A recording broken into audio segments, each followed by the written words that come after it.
Vamos abrir a Bíblia no Salmo de número 113.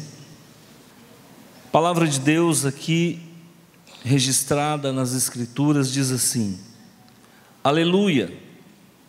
Louvai, servos do Senhor, louvai o nome do Senhor.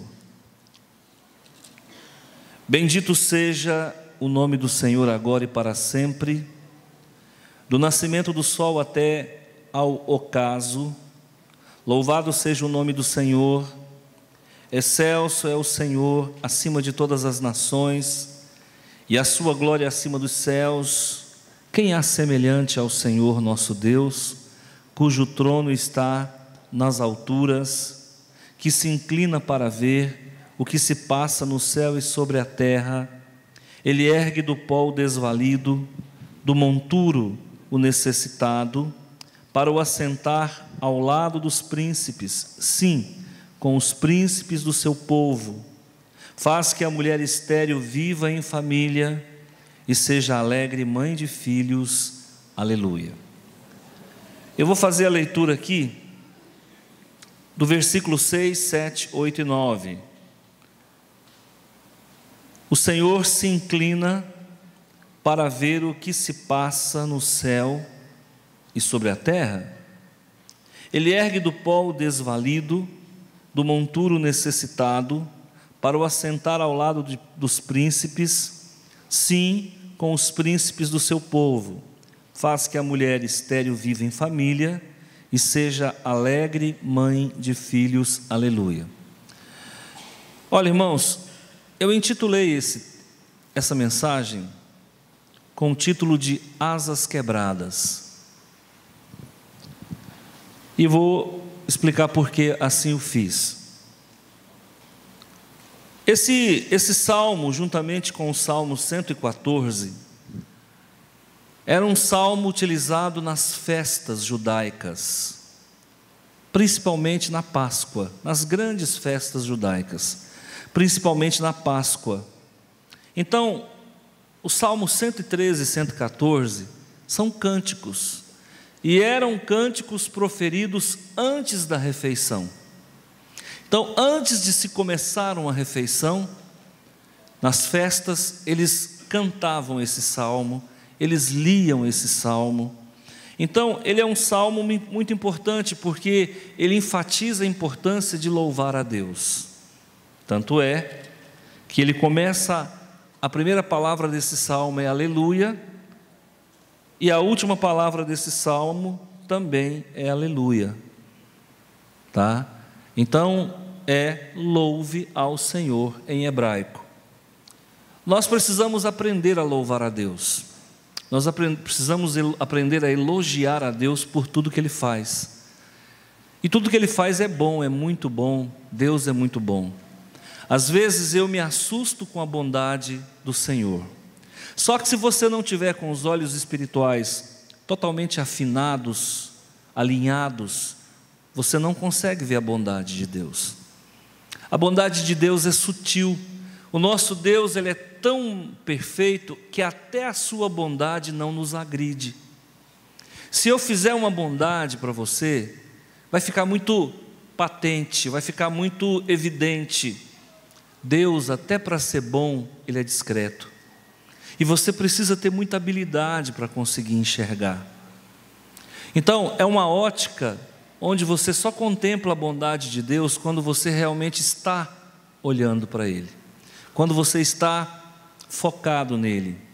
Se você não estiver bem, você não vai ver que Deus é bom.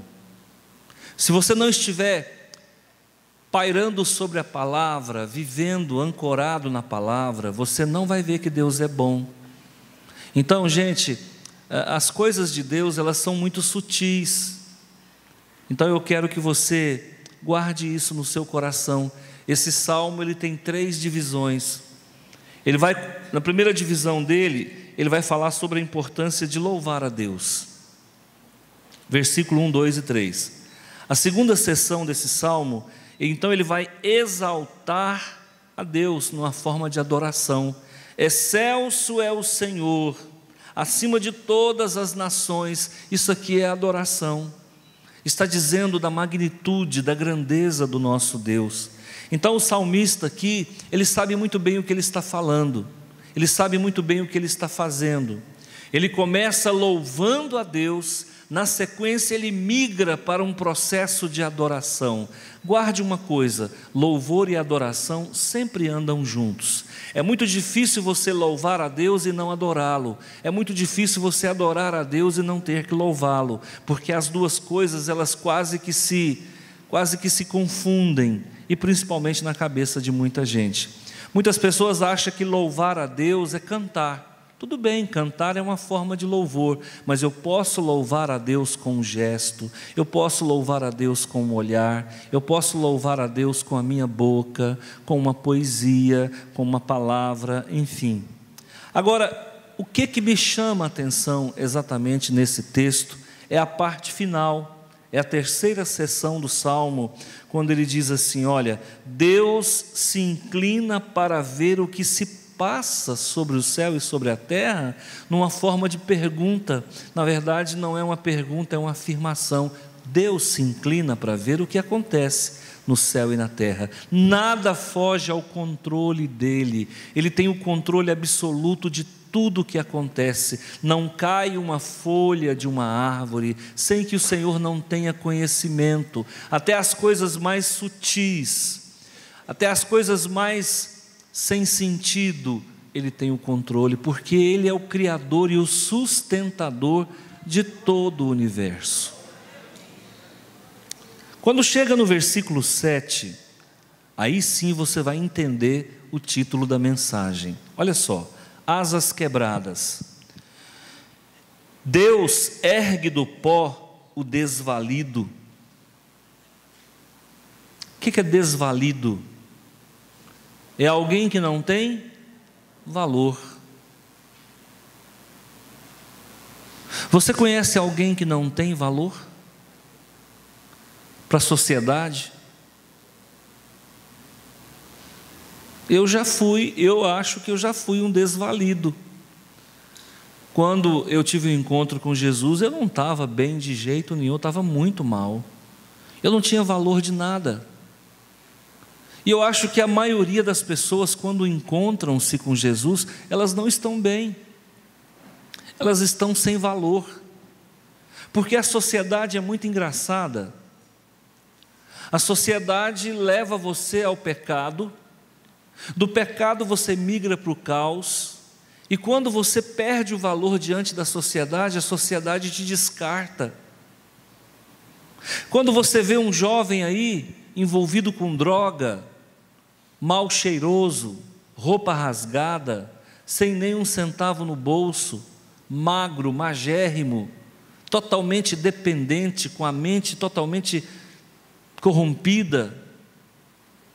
Se você for analisar bem, esse desvalido, ele é vítima da sociedade.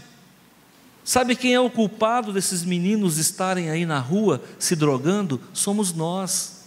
Primeiro, o pai e a mãe, que não funcionou bem. Segundo, a escola também falhou. Terceiro, a igreja também falhou. Quarto, o governo falhou.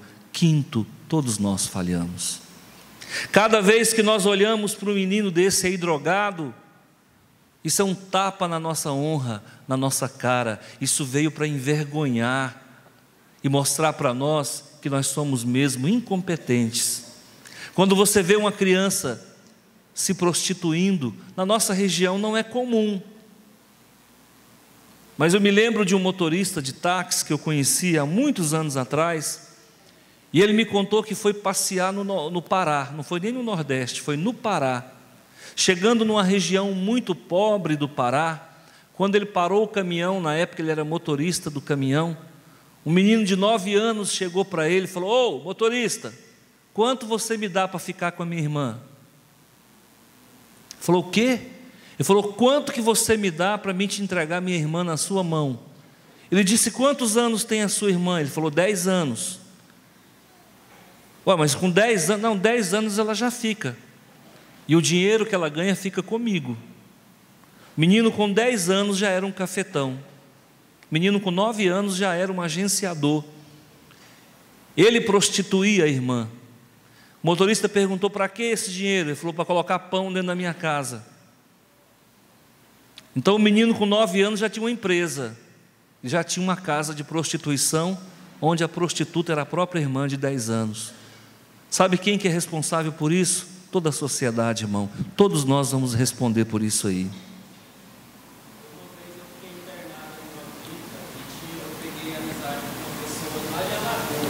E ele falava assim, lá no estado de Alagoas, na minha região, quando alguma criança, mulher, cria mama, né? Os pais já ajeitam o casamento. Então, né, se encaixa na sociedade. Justamente.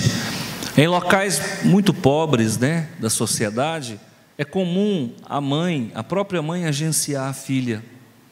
Então, irmãos, aqui está falando do desvalido. E muitas vezes a gente perde o valor quando ainda é criança. Muitas vezes a gente perde o sentido da vida quando ainda nós somos muito pequenos. A primeira pessoa que me levou para um centro espírita, não se engane, foi a minha própria mãe. O primeiro passe que eu tomei na minha vida foi de uma pombagira. Eu tinha 6 anos de idade. Minha mãe me leva numa casa onde uma mulher incorporava, eu não sabia o que era aquilo. Chegando lá, a mulher estava com um charutão na boca, e eu fiquei olhando aquilo, e a mulher ali, toda torta, toda complicada, e minha mãe foi lá, e aquele demônio soprou na cara dela, e não sei o que lá. Passou um pouquinho, minha mãe: vem cá, meu filho, vem tomar um passe aqui também. Lá vai eu tomar umas baforadas, com 6 anos de idade. É claro que, graças a Deus, a minha mãe pelo menos abandonou isso, ela não mexe com isso mais, mas a primeira pessoa que me iniciou dentro do espiritismo foi a minha própria mãe. Você está entendendo, irmãos? Você está percebendo que a responsabilidade, às vezes a criança se torna um desvalido, quem coloca ela nesse mau caminho são os próprios familiares. Eu já atendi muitos casos de crianças que são abusadas, pasmem, pelo pai, pelo padrasto, pelo tio, pelo irmão mais velho. A corrupção de um ser humano às vezes nasce dentro da própria casa. A criança já sai da casa para o mundo totalmente desvalido.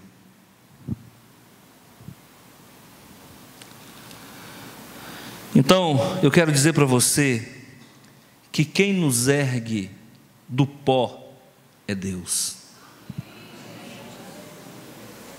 Se nós tivemos um parente que nos colocou num caminho errado, nós temos um pai que pega pela nossa mão em um dado momento da nossa vida e está pronto para nos tirar desse pó aonde nós fomos parar.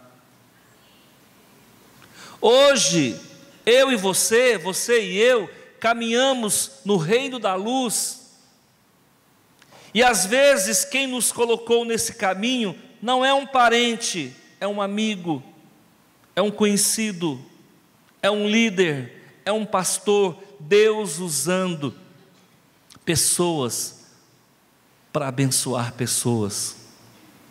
Você percebeu a sua importância? Amanhã você vai se deparar com uma criança abusada. Amanhã você vai se deparar com um jovem que está totalmente mergulhado nas drogas. Amanhã você vai se deparar com uma pessoa que tem problemas, desvios de conduta dos mais terríveis. E você agora não é o agenciador da queda, mas você é o instrumento de Deus, para que Deus possa levantar do pó o desvalido. Nós temos muitas crianças aqui na escola. Eu tenho quase 100 crianças aqui. Crianças da zona rural, 90 e tantos % muito pobre. Pessoas que têm dificuldade, que almoçam aqui na escola. Tem criança que sai de casa 9 horas da manhã, não almoça, não dá tempo, ele mora na zona rural. Chega aqui, a escola fornece um alimento, que não é o ideal, mas pelo menos fornece um alimento, que o governo fornece um alimento. Aí a criança se alimenta, eu falo: meu filho, você almoçou hoje? Não, tio, eu não almocei, eu saí de casa 9 horas da manhã. Ele vai chegar em casa 9 horas da noite, 8 horas da noite. E eu vejo aquelas crianças naquele sofrimento. E deixa eu falar uma coisa para você: tem umas crianças simplesmente lindas, tanto menina quanto menino. E eu fico olhando e falo: meu Deus, a beleza física às vezes ela é um laço. Eu tenho dó das mulheres bonitas, com todo respeito e com todo cuidado, e me entendam. Por quê? Porque elas vão ser assediadas, porque elas vão ser desejadas além da conta. Eu tenho dó dessas pessoas às vezes que têm uma inteligência sobrenatural. Por quê? Porque às vezes o inimigo vai tentar usar isso para derrubar aquela pessoa. Eu vejo pessoas muito comunicativas. Essas pessoas às vezes também são utilizadas por algum sistema, por alguma situação. Então, quem é que vai nos levantar? É Deus. Existe um provérbio, que na verdade é um jargão, que diz o seguinte: pássaro com asas quebradas nunca mais voam. Mentira. Sabe por quê? Porque eu fui um pássaro com a asa quebrada. Talvez você foi um pássaro de asa quebrada, e hoje você está voando na presença do Senhor. Quer um exemplo bíblico de alguém que teve a asa quebrada? Abraão. Quando Deus então separa Abraão e o comissiona para ser o pai da fé, na verdade fé ele não tinha quase nada. O maligno então tenta matar Abraão no ninho, que é uma estratégia satânica. E aí quando Deus faz uma promessa para Abraão, dizendo: olha, te farei pai de uma nação, eu vou te dar um filho, que é o filho da promessa. Abraão então entra num corredor de espera para ser pai. Mas o nosso Deus, Ele trabalha com o tempo a seu favor, e o tempo de Deus não é o tempo do homem. Esse filho não vem. Mas o Abraão entra num processo de ansiedade, e ele quer ser pai. A sua mulher está ficando velha. Num dado momento ocorre o que não poderia ter acontecido. Abraão então, ele tem relação sexual com a sua serva, com a sua empregada. Acabou de quebrar uma asa. Isso não podia ter acontecido. Depois disso, Abraão vai mentir. Depois disso, Abraão vai expulsar o filho de casa, praticamente quebrou a outra asa. O que o diabo fala? Esse nunca mais voa. Mas o nosso Deus é o Deus da restauração.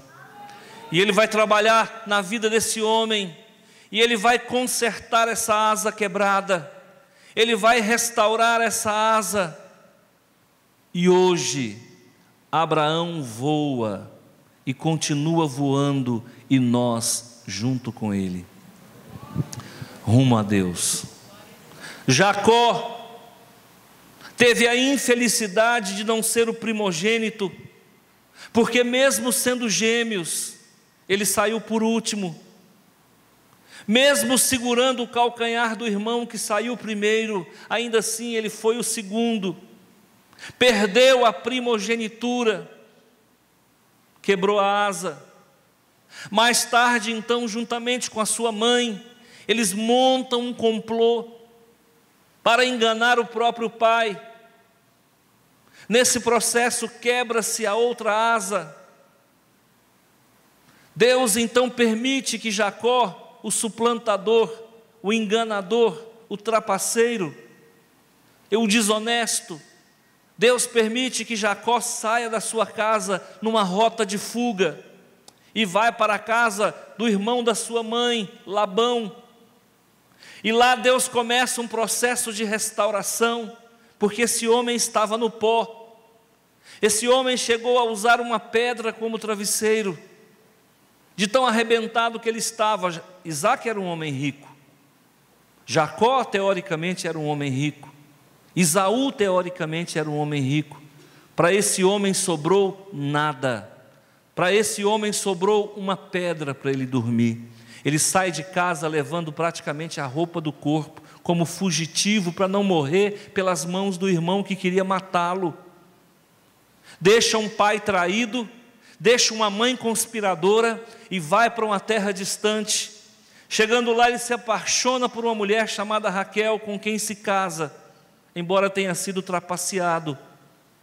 Futuramente Deus então, ao restaurar as suas asas, deixa uma marca na coxa, onde nunca mais Jacó conseguiu andar de forma correta, mas as suas asas estavam restauradas e ele voltou a voar. Queridos irmãos, onde foi que Deus te encontrou? Quando você teve um encontro com Jesus, como você estava? Onde você estava? Eu sei de pessoas que se encontraram com Jesus após de uma vida de envolvimento com cocaína. Eu sei de pessoas que estão aqui, que se encontraram com Jesus após uma vida de envolvimento com drogas, com bebidas lícitas e ilícitas. Eu sei de gente que está aqui, que se encontrou com Jesus após uma vida de envolvimento com sexo ilícito. Eu sei de pessoas que estão aqui, que se encontraram com Jesus após uma vida de trapaça, de engano, de desonestidade. Mas eu quero dizer para você que o Senhor restaura você do pó. Quando você não tinha credibilidade perante os anjos, mas Ele não desiste de você. Você quer um homem que quebrou as duas asas? Pedro. O apóstolo Pedro, ele não só quebrou as asas, como ele voltou para o mundo. Pedro desviou, é o chamado desviado, porque após negar Jesus 3 vezes, e Jesus foi então para a cruz, ele disse: eu não tenho perdão, eu vou voltar a pescar.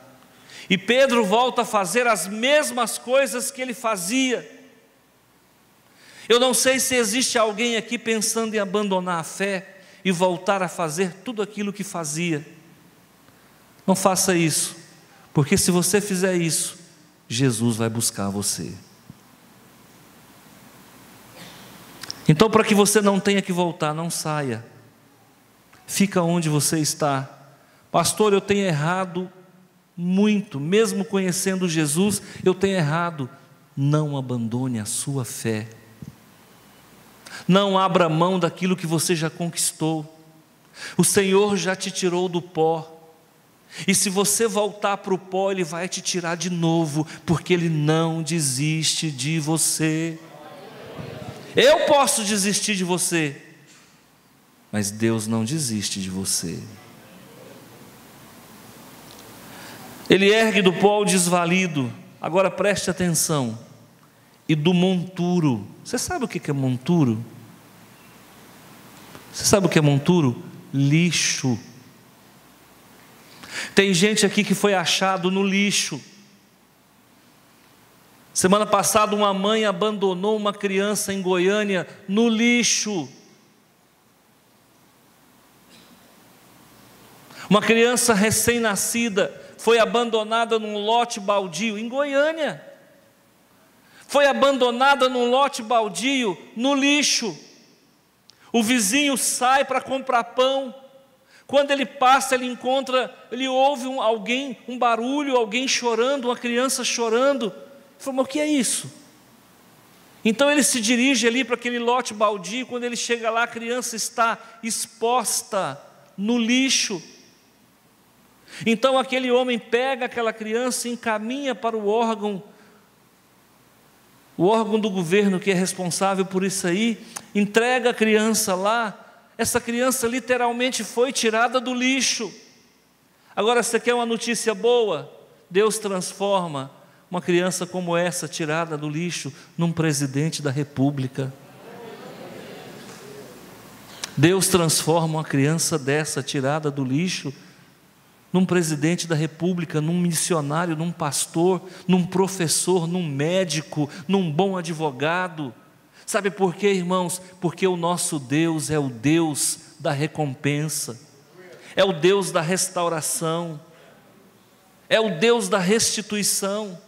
Tudo que o Senhor quer é que você tenha dignidade, tudo que o diabo quer é que você não seja nada. Então, o nosso Deus tira pessoas do lixo, faz com que deixemos de ser necessitados. Deus é o provedor, Deus é o nosso provedor. 8. Sabe por que Deus faz isso? Para nos assentar ao lado dos príncipes. O que Deus quer com você, irmão?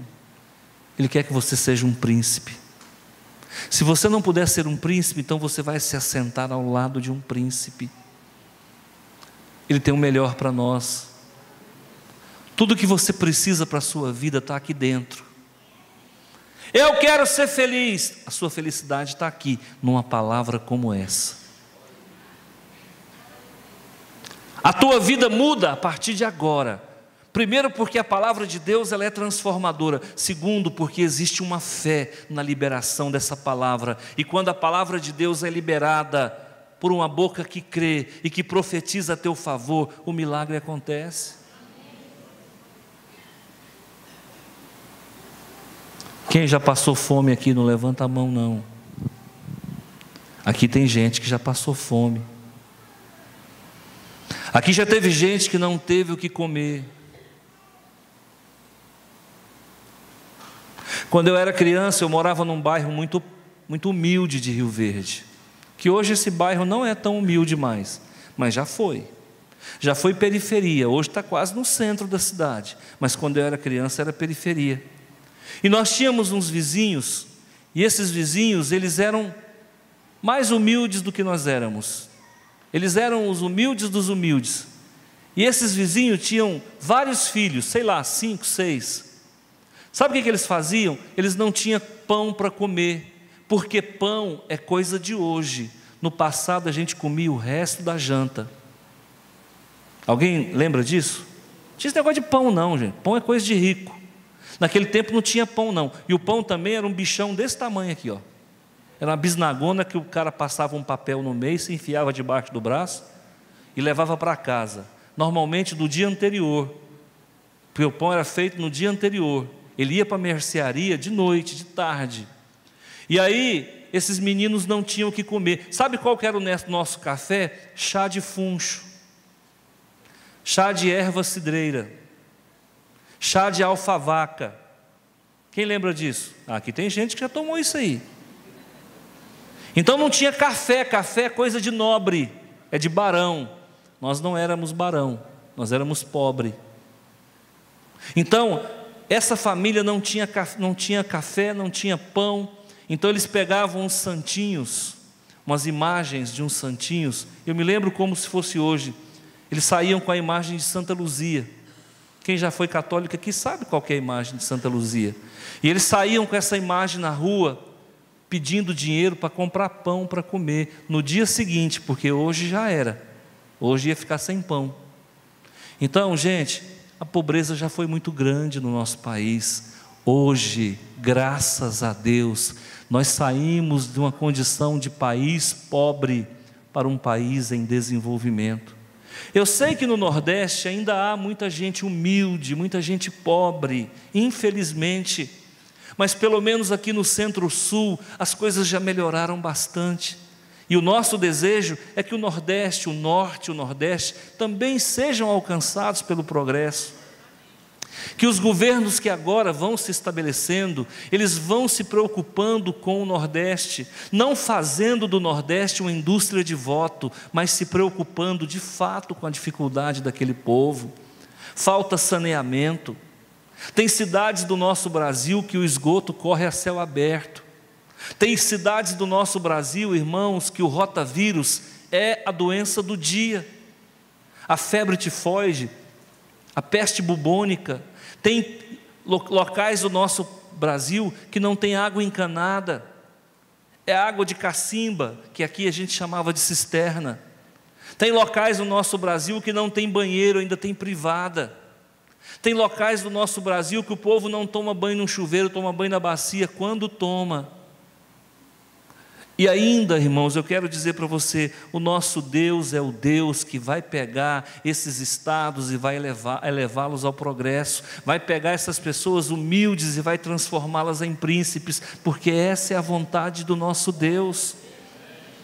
O nosso Deus ama o Nordeste, o nosso Deus ama a África, o nosso Deus ama o norte do país, o nosso Deus ama o necessitado. E Ele vai usar homens para fazer esse trabalho, sejam governadores, sejam prefeitos, sejam presidentes. O tempo de corrupção está acabando. O tempo de corrupção, de bandidagem está acabando. Nós precisamos de governantes sérios. Nós somos instrumentos de Deus. O governo é instrumento de Deus. Então o Senhor nos fará sentar junto com os príncipes. Eu estive em Londrina durante 3 anos fazendo teologia. E um dia eu fui numa igreja de uma mulher muito humilde. Assim, a fala dela é de uma mulher, se não analfabeta, semi-analfabeta, semi-alfabetizada. E eu nunca tinha visto aquela mulher. E me convidaram para ir lá. Uma igreja pequenininha que cabia no máximo 30, 40 pessoas. E eu fui naquele lugar, sentei no último banco, abaixei minha cabeça, fiquei em processo de oração. Na hora que começou o culto, ela falou: você aí do fundo, você é pastor? Eu falei: não, sou seminarista. Ela falou: não, você é pastor, você não está sabendo, vem cá.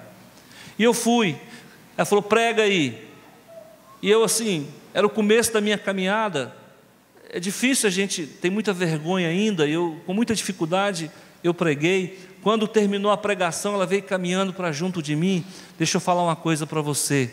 Deus manda te dizer que você vai visitar locais do Brasil que você nunca pensou ir. Você já foi em Ilhéus? Eu fui. É bom. Lá é bom. Você já foi em Aracaju? Eu fui. Ah, como professor? Não, como pastor. Se eu não fosse pastor, eu nunca teria ido nesses lugares. Olha como Deus é bom. Você, como cristão, vai conquistar coisas que, se você não fosse cristão, você nunca conquistaria. Esse é o nosso Deus, irmãos, que quer dar para nós dignidade. Então, o nosso Deus vai fazer você ficar entre os grandes. Ela disse para mim: você vai pregar para pessoas importantes do nosso Brasil. Você vai pregar para pessoas que você nunca pensou. Você vai pregar para desembargadores, você vai pregar para políticos famosos, você vai pregar para muitas pessoas. Eu falei: moço, nem a gente acredita no que Deus tem para a gente. Então, deixa eu dizer uma coisa para você: o Senhor vai te exaltar, o Senhor vai te colocar entre os grandes. Deus vai fazer de você alguém com notoriedade, com respeito. O Senhor está falando isso aqui para alguém. Tem alguém aqui que não acredita em si mesmo. Passe a acreditar, porque Deus está nessa palavra. Quando chega no versículo 9, a palavra do Senhor fala assim: Ele faz com que a mulher estéril viva em família. Será que sim ou será que não? Vamos lá. Sara era uma mulher que Deus amava, sim ou não? Estéril. Você sabe o que é uma mulher ser estéril na cultura ocidental? Agora imagina uma mulher sendo estéril numa cultura oriental. Uma mulher lá no Oriente que não tinha filho, ela não valia nada. Ela era desprezível. Ela era amaldiçoada. Sabe como a cultura judaica via a mulher? Como a causa primária do pecado da raça humana. Para você ter noção quem era a mulher, para você ter noção do que era a mulher no tempo do farisaísmo, era mais ou menos assim: o fariseu chegava em praça pública e ele orava para todo mundo ouvir: ó Senhor, graças ao Senhor eu não sou mulher, graças ao Senhor eu não sou cachorro, graças ao Senhor eu não sou samaritano. Olha o nível que a cultura oriental farisaica colocava a mulher em pé de igualdade. Mulher era igual cachorro, igual samaritano. Agora você imagina uma mulher estéril, era menos do que cachorro. Olha a situação de que uma mulher vivia naquela época. E Jesus estava, enquanto os fariseus estavam acabando com as mulheres, Jesus estava rodeado de mulher. Mas tinha mulher para tudo quanto é lado. A Bíblia não fala, mas sabe quem é que sustentava Jesus financeiramente? Eram as mulheres, irmão. Mulher é boa para dar dinheiro para a gente. Sabe quem que me sustenta? É minha mulher, irmão. Então, o nosso Deus, Ele quer fazer com que você, mulher, que é estéril, tenha filhos. Mas Ele quer fazer, mulher estéril, que tem um marido que ainda não é crente, quer transformar o coração do seu marido. A sua esterilidade não está no ventre, está no parceiro que mora ao lado, que vive ao lado. Mulher, você que não tem filho convertido, Deus quer dar filho convertido para você. Pastor, os meus filhos não são convertidos, eles me dão trabalho, pois Deus quer fazer com que isso mude dentro da sua casa. Você recebe essa palavra? Toma posse disso. Fala assim: é comigo que esse homem está falando. Ele está falando do meu filho, ele está falando da minha filha. Ele está dizendo para mim que Deus vai alcançar o coração dos meus filhos. Então recebe essa palavra, porque hoje Deus entrega isso na tua vida. O nosso Deus quer que a mulher viva em família. Como é que uma mulher vive em família se um filho é desviado? Como é que uma mulher vive em família se a filha está se prostituindo? Como é que uma mulher vive em família se ela abre a boca, a filha falta bater nela? Mas Deus, Ele quer mudar esse quadro dentro da sua casa. Ele quer entrar dentro do coração do seu filho. E Ele quer que a família se assente ao redor da mesa.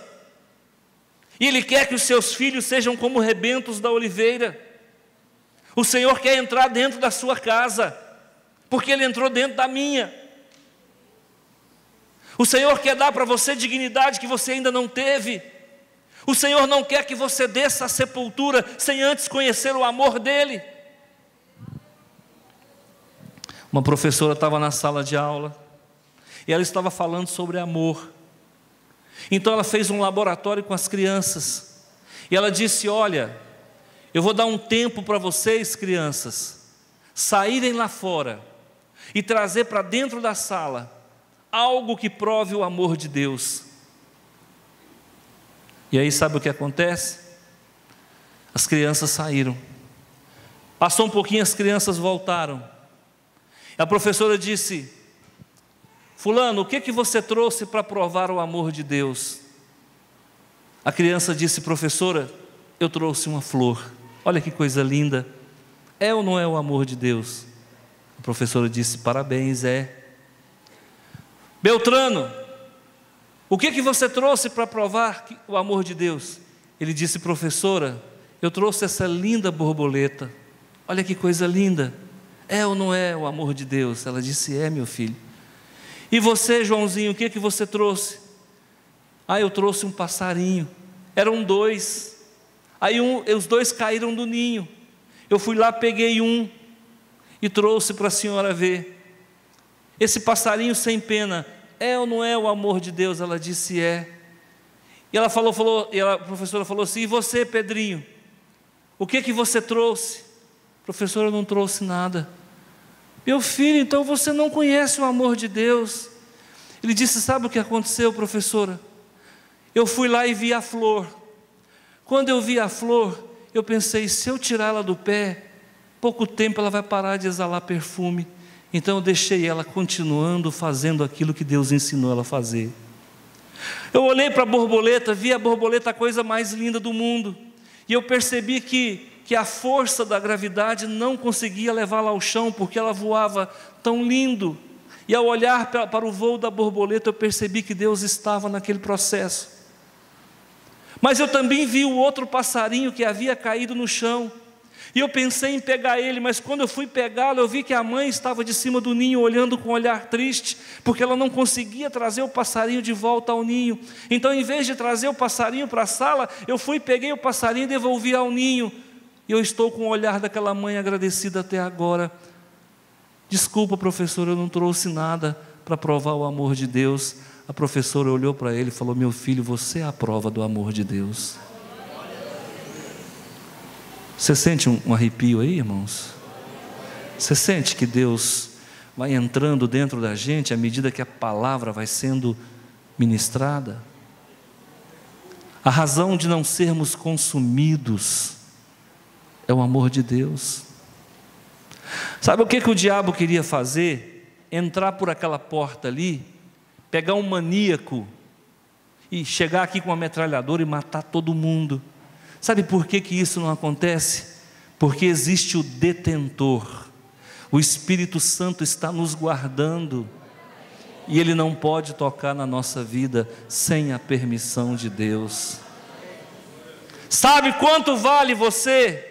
Você vale o sangue derramado de Jesus na cruz. Quando Deus olha para você, Ele não vê em você um desvalido. Ele olha para você, Ele não vê você alguém que foi abandonado no lixo. Ele olha para você, Ele não vê uma mulher estéril, um homem estéril. Ele olha para você e diz: eu vou exaltar os meus filhos, eu vou proteger os meus filhos, eu vou dar para eles o melhor lugar na terra e o melhor lugar no céu. Aí Jesus disse assim, lá em João capítulo 14: vou para junto do Pai, preparar-vos um lugar, para que onde eu esteja, estejais vós também. Um lugar que nem olhos viram, nem ouvidos ouviram, nem jamais se penetrou no coração do homem. Você não sabe o que te aguarda. Eu estava assistindo uma pregação dos Gideões missionários, e um pastor chamado Antônio Luiz, ou Luiz Antônio, eu não sei o nome certo, e ele estava pregando. No meio da pregação, ele para a pregação e fala assim: irmãos, aconteceu algo estranho comigo esses dias. Eu tive um sonho revelador, que eu estava no lugar mais lindo que eu já vi na minha vida. Era um lugar de muita luz, de muita glória, e existiam seres angelicais ao meu redor, vestidos de branco. E eles disseram para mim: volta. Eu disse: eu não quero voltar. Naquele intervalo de tempo eu vi uns sacos pretos sendo carregados por pessoas. Parece que tinha alguém dentro desses sacos pretos. Aí o ser angelical falou para mim: você tem que voltar. Ele disse: eu não quero voltar. Ele falou: volta e prega a palavra de Deus. Continua pregando a palavra de Deus por mais um tempo, pouco tempo apenas. Então eu voltei de novo para esse mundo. Meses depois, irmãos, era o corpo dele que estava no saco preto, naquele avião da TAM que bateu lá em Guarulhos. Ele era um dos que estava dentro do saco preto. A gente não sabe quanto tempo vai ficar aqui, mas enquanto nós ficarmos aqui, vamos fazer o nosso trabalho, porque para onde Deus vai nos levar, nem olhos viram, nem ouvidos ouviram, nem jamais se penetrou no coração humano. Nós vamos para um lugar muito lindo, nós vamos para um lugar que não tem dor, que não tem sofrimento, mas nós vamos voltar para cá de novo, porque quando Jesus vier após a grande tribulação e instaurar os seus 1000 anos de governo, a igreja volta com Ele. A Bíblia diz que a nova Jerusalém vai descer do céu, vai encostar na terra, e nós estaremos reinando com Cristo, e aí não haverá mais dor, não haverá mais sofrimento. Vocês não têm noção do que Deus tem guardado para nós. Vocês não têm noção do que Deus tem guardado. Se o Senhor revelasse na palavra de Deus o que Ele realmente tem guardado, todo mundo já tinha suicidado para ir embora. É por isso que Ele não conta. Nós não estamos preparados, mas aguarda que o teu dia vai chegar. E digo mais, Existem pessoas que vão conhecer a glória de Deus antes de partir. Existem pessoas aqui que vão ser abençoadas poderosamente. Existem pessoas aqui que vão conhecer um pouco da felicidade ainda nesta vida. Esse é o nosso Deus. Pode ser que você tenha quebrado uma asa, pode ser que você tenha quebrado as duas, mas o Senhor restaura a tua asa, o Senhor restaura as tuas asas e você vai voar novamente. Quem te viu, vai te ver. Quem te humilhou, vai ter que te engolir. Quem te menosprezou, vai ter que bater palma. Sabe por quê? Porque o nosso Deus é o Deus que restaura tudo, conserta tudo. Ontem eu falava com alguém e eu disse: eu era para estar morto, eu não era para estar vivo. Eu sou um vencedor, porque eu já vivi mais do que muita gente sonhou em viver. Quantos morrem com 25? Quando eu tinha 24 anos, um demônio se manifesta para mim no quarto. E ele disse para mim: aos 25 anos eu vou te buscar. Aos 25 anos eu vou tirar a sua vida. E eu fiquei muito perplexo com aquela informação e comecei a entrar num estágio de sofrimento, porque ele é enganador, ele é mentiroso. Mas tudo que ele queria era realmente tirar a minha vida.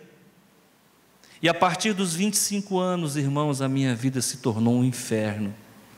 Eu entrei num processo de uma enfermidade sem cura, onde eu fui emagrecendo 48 quilos.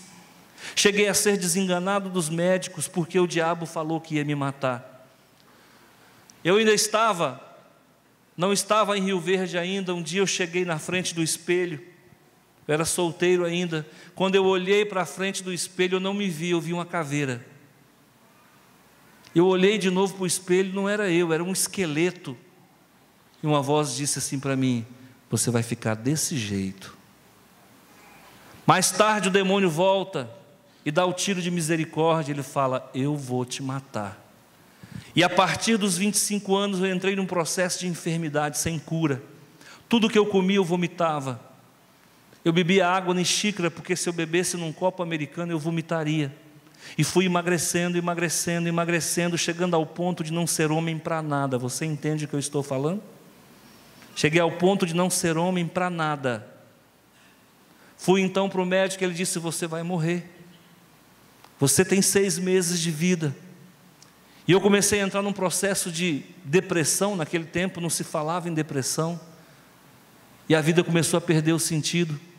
A única coisa que eu tinha era essa casinha aqui do lado. Foi nós que construímos. Eu construí para casar com a minha esposa. Uma casa que eu fiz ela toda, pasmem, com 20 sacos de cimento. Você tem noção da estrutura da casa. Eu falei para minha esposa: vamos vender tudo e vamos curtir a vida. Curtir o quê? Uma caveira ambulante, curtir o quê? Mas Deus foi tão bom que não deixou vender a casa.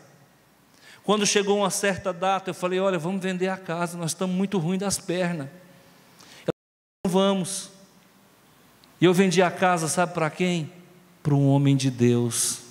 Quando um homem de Deus entrar na sua vida, tudo vai mudar. Eu vendi a casa para ele.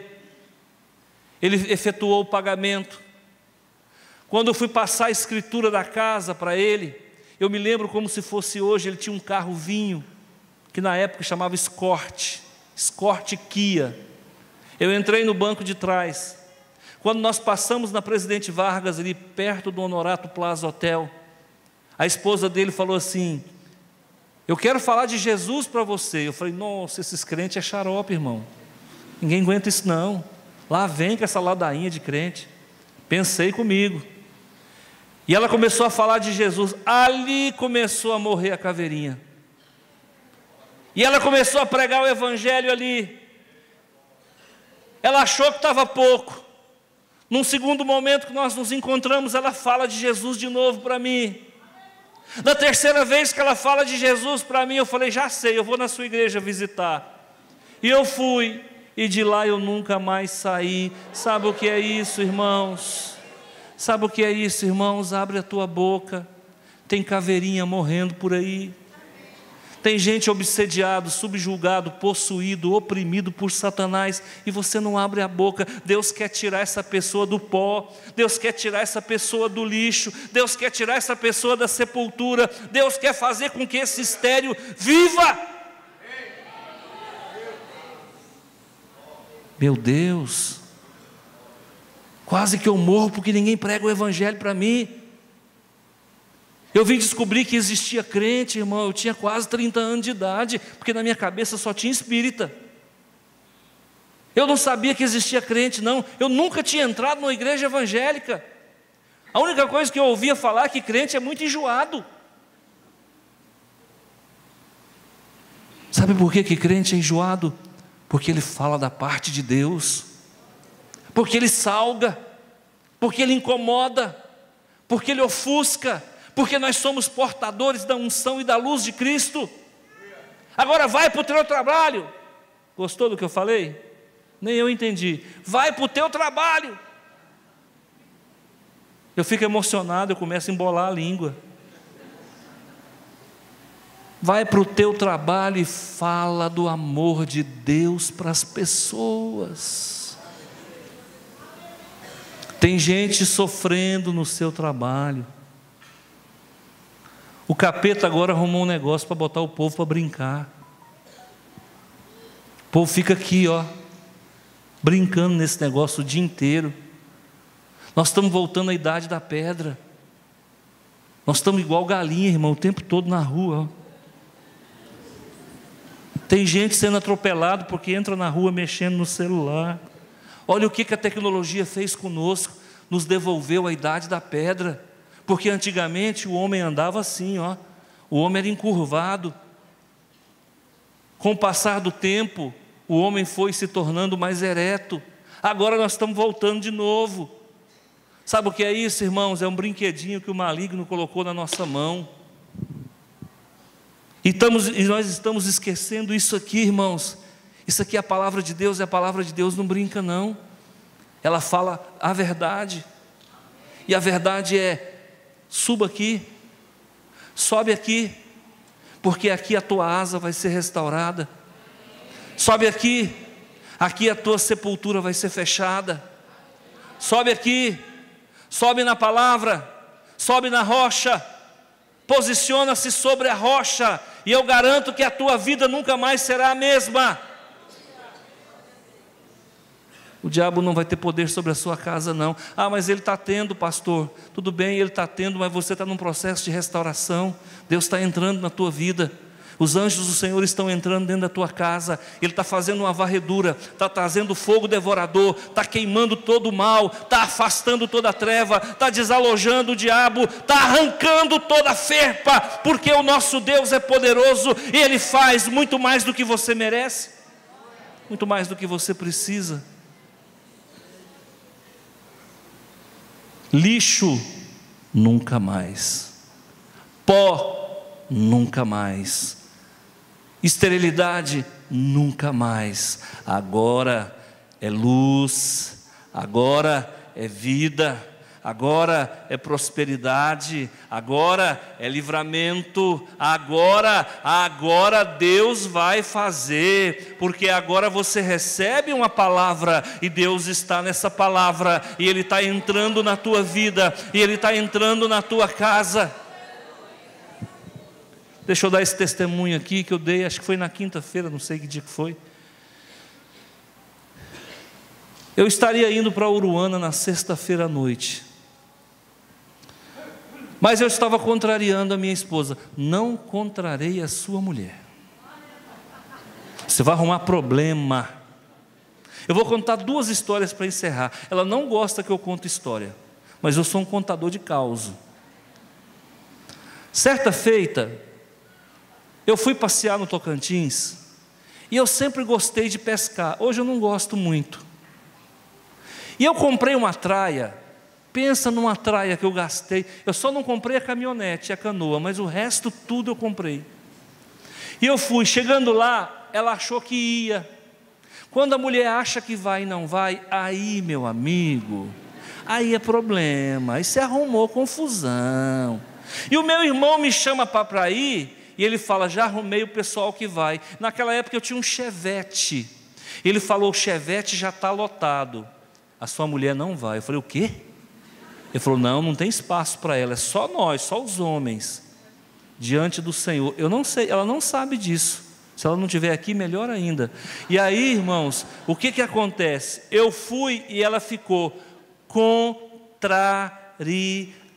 Não é comum as mulheres ficarem contrariadas, mas nesse dia ela ficou. E era um fim de tarde, de uma sexta para um sábado.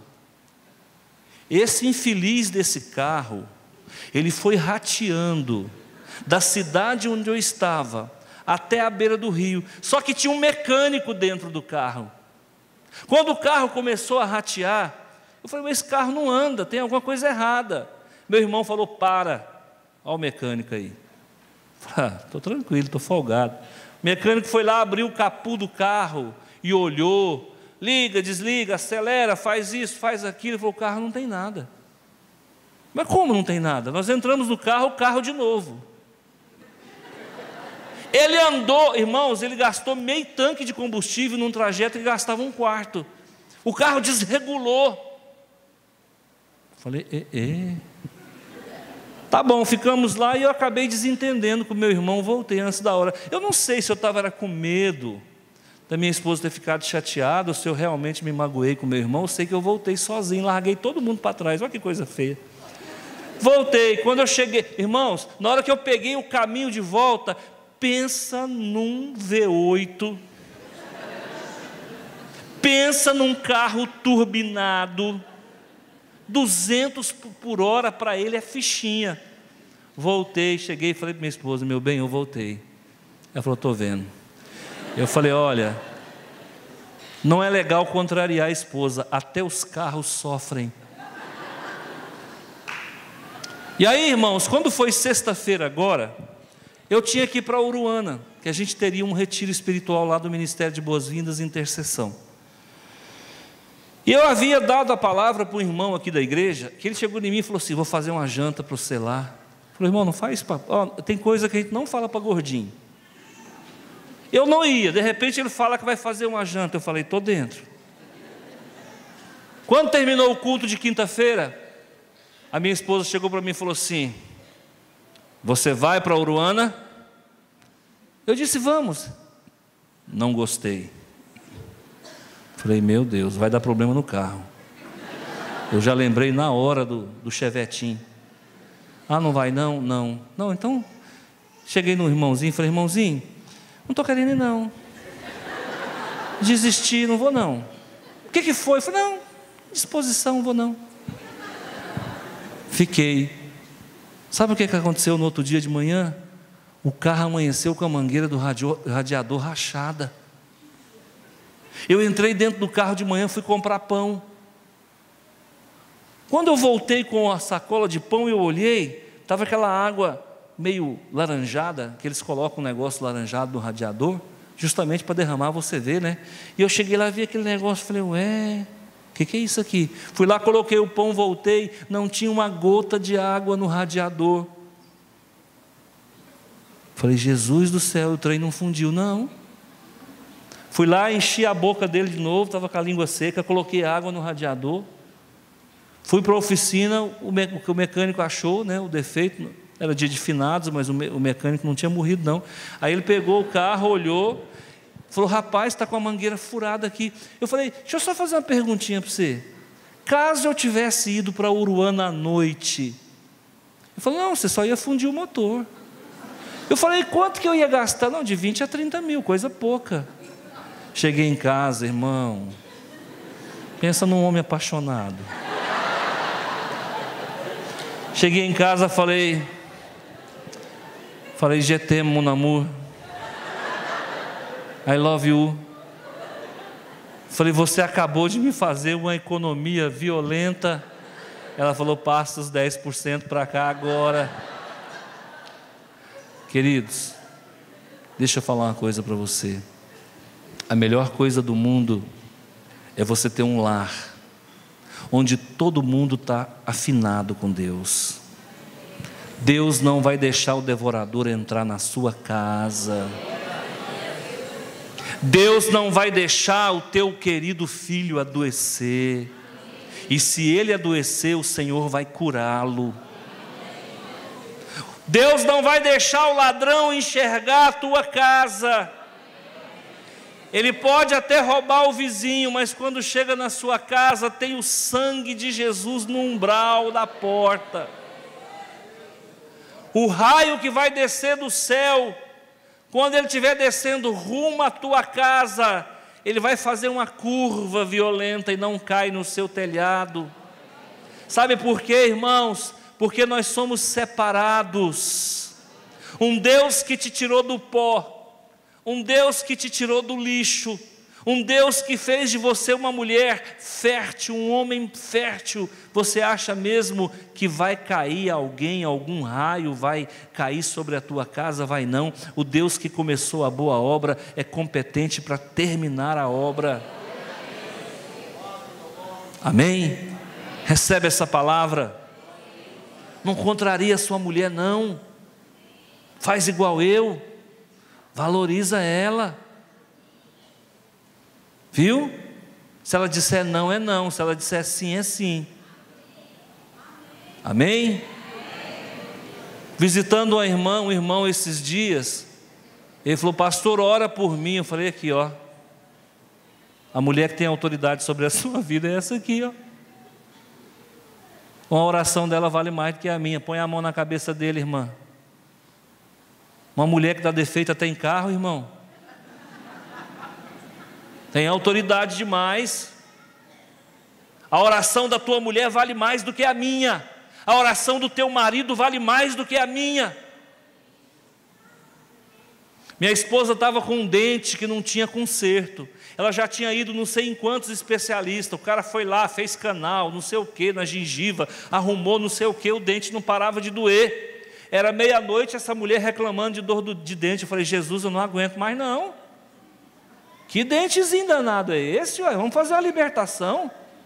Fui lá, enfiei a mão no olho, falei: abre a boca, mulher. Elas quase não abrem, mas nessa hora eu pedi para abrir. Abre a boca. No que ela abriu, eu fui lá e agarrei com os 2 dedos no dentão. Falei: eu te repreendo, dente. Você está repreendido toda a dor. Acabou. Sabe o que é isso, irmãos? Quando Deus está dentro de uma casa, um é sacerdote do outro. Amém? Aprende a orar pela tua mulher. Aprende a orar pelo teu marido. Você não sabe o poder que há no casamento. Você não tem noção. Você não sabe o que é uma aliança de casamento. Deus está no meio. Ele é a terceira dobra do cordão. Recebe essa palavra. Viu? Deus está mandando dizer para você, Eduardo: põe a mão na cabeça da sua mulher e ministra cura sobre a vida dela. Põe a mão na cabeça da tua mulher e ministra cura sobre a vida dela. Põe a mão na cabeça da tua mulher e ministra cura sobre a vida dela. A partir de hoje, você é sacerdote dentro da sua casa. Amém?